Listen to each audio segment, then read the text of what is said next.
लक्षात घ्या, स्वयंविकासातून बाहेरचा कोणी माणूस एक पैसा घेऊन जाणार नाही. जो प्रॉफिट होणार तो सगळ्यांमध्ये वाटला जातो.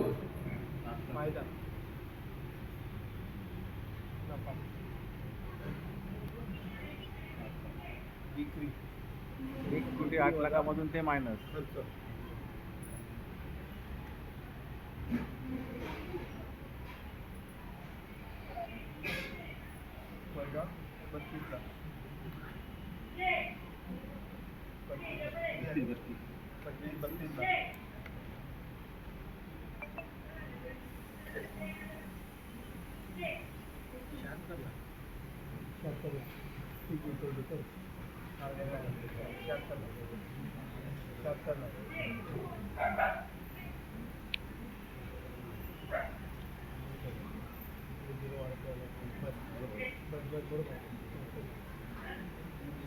नफा 76 लाख. 76 लाख म्हणजे 445 स्क्वेअर फीट प्रत्येकाला देऊन देखील सर्व खर्च जाऊन या हिशोबाप्रमाणे 76 लाख होतात. ते 30,000चा दर धरलेला आहे. 35 धरले तर 1 कोटी होतील, 40 धरले तर 1.5 कोटी होतील.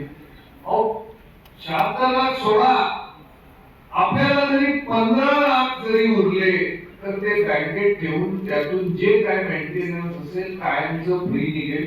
445 फूट आपल्याला निघू शकते. हे गणित कोणाचं आहे? माझं नाही आहे. हे काय हवेतून काढलेले नाही, एसआरएच्या ह्याच्यातून. आता बिल्डरला नाही, त्याच्यात एक मोठी चौकट करा. तिथे बिल्डरच्या ह्याच्यात खर्च लिहिला ना, तिथे लाल मध्ये एक चौकट करा. आपले टोटल किती? 2,600 घर आहेत ना? 2,700 2,860. हा, 2,800 एक चौकट करा. तिथे लाल मध्ये चौकट करा.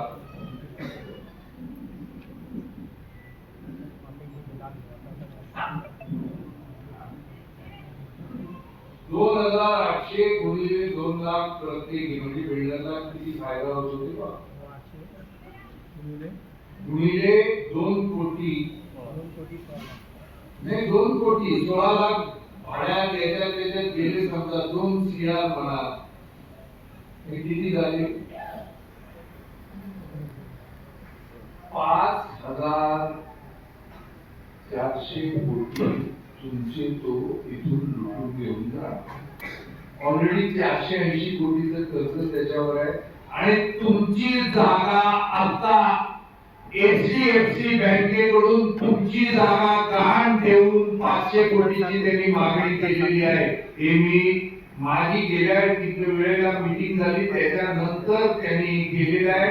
आणि ते अजून HDFC बँकेने ते पैसे दिलेले नाहीत आणि ते मिळणार म्हणून तो हे सगळे पुढ्यात बोलतोय.